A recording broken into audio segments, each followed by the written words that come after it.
दोस्तों नमस्कार। मध्य प्रदेश का एक ज़िला है डिंडोरी। डिंडोरी ज़िले में एक तहसील पड़ती है शाहपुरा। 29 जनवरी 2024 को संडे का दिन था और सारे सरकारी अफसर, पुलिस प्रशासन और अस्पताल का स्टाफ संडे के रिलैक्स में था। इसी बीच दोपहर 2:30 से 3 बजे के बीच शाहपुरा की एसडीएम, महिला एसडीएम निशा नापित नाम था, उनका पति उनको गाड़ी में लेकर के अस्पताल पहुंचा। बेसुध हालत में, बेहोश थे। जैसे ही अस्पताल स्टाफ ने देखा कि ये तो अपने शहर की एसडीएम है, तो ही हड़कंप मच गया। तुरंत ही डॉक्टर को बुलाया गया। डॉक्टर ने चेकअप किया तो पता चला कि वो तो मर चुकी हैं, डेड बॉडी है। अब डॉक्टर घबरा गया क्योंकि मामला एसडीएम का था, वो भी महिला एसडीएम। डॉक्टर ने तुरंत कलेक्टर को सूचित किया और डिंडोरी एसपी को सूचित किया।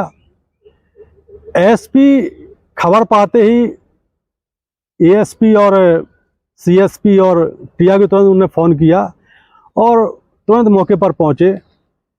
अस्पताल में देखा तो महिला एसडीएम निशा नापित थी और वो मृत हो चुकी थी। उनके पति से पूछा कि क्या है मामला, तो पति ने जो कहानी सुनाई, पुलिस ने इत्मीनान से उसको सुना। उसने बताया कि मैं कल ही आया था, मैं ग्वालियर में रहता हूँ और मैं बिजनेसमैन हूँ। कल ही मैं अपनी, वो हमारी पत्नी है, कल आए थे हम।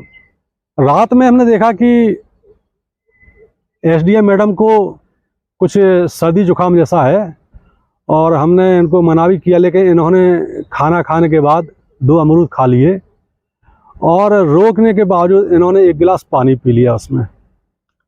इसके बाद इनको तेज़ फीवर आया तो हमने इनको फीवर की टेबलेट दी। इसके बाद ये रात्रि में विश्राम करने लगी। सुबह हमने इनको उठाया तो ये उठी नहीं, तो हमने सोचा कि चलो ठीक है, आज संडे का दिन है, आराम कर लेने दो, और मैं बाहर बैठ गया। जब ये 12 बजे तक, दोपहर 12 बजे तक ये नहीं उठी, तो फिर हमने इनको हिलाया डुलाया तो ये मुझे बेसुध मिली। इसके बाद हमने, चूँकि संडे था तो ड्राइवर भी घर चला गया था, हमने तो ड्राइवर को बुलाया और गाड़ी से लेकर के इनको यहाँ लेकर आए हैं। लेकिन पुलिस को उसकी बताई कहानी पर शक हो गया कि ऐसा कैसे हो सकता है। उसकी जो उसने कहानी रची, उसने उसको महिला एसडीएम का पोस्टमार्टम के लिए पुलिस ने भेज दिया। इतने में पूरे ज़िले में हड़कंप मच गया कि महिला एसडीएम की संदिग्ध हालत में मौत हो गई है। शॉर्ट पीएम रिपोर्ट में ये देखा गया कि महिला एसडीएम के गले में कुछ निशान पाए गए हैं। पुलिस ने फिर से उसका पति का नाम था मनीष शर्मा, उसको फिर से बुलाया और सख्ती से पूछताछ की। वो बहुत घुमाता रहा पुलिस को, जैसे उसने कहानी पहली बार बताई थी उसी कहानी को वो दोहराता रहा। लेकिन जब पुलिस अपने असली रूप में आई तो मनीष शर्मा ने पूरी जो सच्चाई थी वो बयां कर दी। दरअसल ये जो मनीष शर्मा है, ये बहुत आपराधिक किस्म का प्रवृत्ति का व्यक्ति है और ये मात्र 5वीं पास है। ये एक समय ट्रक ड्राइवर था, पहले ट्रक क्लीनर भी रहा, बाद में कुछ समय इसने ट्रक पर ड्राइवरी भी की। लेकिन दिमाग का बहुत तेज था और आपराधिक प्रवृत्ति की ओर उसका पूरा ध्यान था। वो इसके पहले भी 2 शादियां अपनी करा चुका था और वो किसी मालदार पार्टी के चक्कर में था कि कोई महिला ऐसी मिले जो ज़रूरतमंद हो और पैसे के रूप में ठीक ठाक हो। इसी प्रकार उसने शादी की एक वेबसाइट पर एक विज्ञापन देखा, वो महिला एसडीएम निशा नापित का था। उसने उस महिला को से संपर्क किया और अपने आप को बड़ा बिजनेसमैन बताया ग्वालियर का, और धीरे धीरे उन दोनों के बीच में बातचीत होने लगी। महिला भी प्रभावित हो गई। महिला की उम्र लगभग 50 साल थी। इसके पहले उन्होंने कभी शादी की नहीं थी। पहले उनका शादी का करने का कोई इरादा नहीं था, लेकिन बाद में लगा कि नहीं, अब शादी कर लेना चाहिए। और ये मनीष शर्मा की उम्र थी 45 साल। दोनों के बीच काफ़ी बातचीत होने लगी। इस टाइप का भी हो गया। अब महिला एसडीएम के माता पिता तो थे नहीं। इसकी एक बहन थी जो अंबिकापुर छत्तीसगढ़ में किसी स्कूल में लेक्चरर है। उसके लड़के को महिला एसडीएम अपने साथ रखती थी पहले, लेकिन शादी के बाद जब पति ने आपत्ति की तो उसने उसको अपनी बहन के पास भेज दिया। इसने अपनी बहन को बताया कि मैं शादी करने वाली हूँ और ये व्यक्ति है और बड़ा बिजनेसमैन है ग्वालियर का, और इससे हमारी पूरी बात फाइनल हो गई है। उसकी बहन ने काफ़ी समझाया कि पहले पूरी पड़ताल कर लीजिए, और अचानक कैसे शादी का विचार मन में आ गया। लेकिन महिला एसडीएम को लगा कि नहीं यार, अब यदि बहन से ज़्यादा चर्चा करेंगे तो ये मामला बिगड़ जाएगा।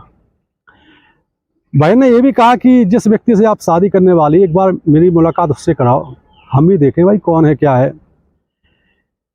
वो नहीं हो सका और मनीष शर्मा और निशा नापित महिला एसडीएम ने एक मंदिर में शादी कर ली। शादी के बाद 2-3 महीने साथ में रहा महिला एसडीएम के, और भांति भांति के बहाने लेकर के महिला से वो पैसे भी ऐंठता रहा।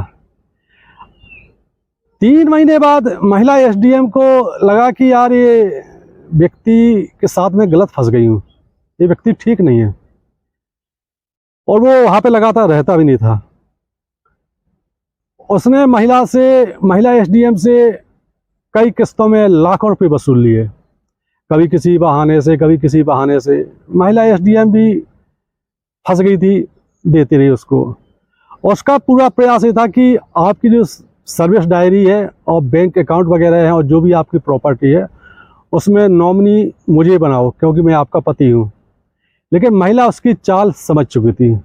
महिला एसडीएम ने नॉमिनी अपने बहन के लड़के को बनाया हुआ था। वो इसको लेकर के लगातार टॉर्चर करता था महिला एसडीएम को कि नहीं, मैं तुम्हारा पति हूँ तो मैं ही इसका उत्तराधिकारी, आपके नॉमिनी के रूप में मेरा ही नाम आना चाहिए। महिला ने बहुत प्रयास किया, लेकिन उसने नहीं, अंततः उसने नॉमिनी नहीं बनाया। एक दिन ये लगातार बात की हुआ था कि यार किसी प्रकार नॉमिनी बन जाए, उसके बाद इसका खेल ही खत्म कर दें और सारी प्रॉपर्टी अपने हाथ आ जाए। इस दौरान महिला एसडीएम किसके बारे में पता चला कि ये पहले से विवाहित है और इसने गाजियाबाद में एक महिला से शादी कर रखी है। महिला एसडीएम ने किसी प्रकार उस महिला का नंबर लिया और उससे बात की तो महिला वो मुकर गई। वो भी इसी टाइप की थी। फिर एक दिन ये आया, 29 जनवरी को इसने मर्डर किया और ये 28 जनवरी को ये रात्रि में आया और दोनों के बीच काफ़ी बहस हुई नॉमिनी के लिए। अंततः महिला एसडीएम ने नॉमिनी मनाने से कर दी, उसको मना कर दिया। तो इसी दौरान दोनों के बीच में गुत्थम गुत्थी हुई और इसने फिर तेज में आकर के उसका गला दबा दिया महिला एसडीएम का। और महिला एसडीएम की उसी समय रात्रि में ही मौत हो गई। ये समझ गया कि ये जा चुकी हैं। अब इस दौरान जब इसने गला दबाया तो महिला के नाक से खून निकल आया था। इस कारण उसके कपड़े भी खराब हो गए थे और मनीष जो इसका पति था उसके भी कुछ कपड़ों में खून लग गया था। तो उसने सारे कपड़े निकाले और वॉशिंग मशीन में धोने के लिए डाल दिए। सुबह जब पुलिस ने मौका मुआयना किया था तो वॉशिंग मशीन में सारे कपड़े देख करके पुलिस को वहीं पर शक हो गया था। पुलिस ने मनीष शर्मा को पकड़ा, कोर्ट में पेश किया और उसे जेल भेज दिया। वीडियो बनाने का मकसद यही है कि सोशल मीडिया पर, सोशल साइट पर जो विज्ञापन आते हैं उस पर तुरंत यकीन ना कर लें।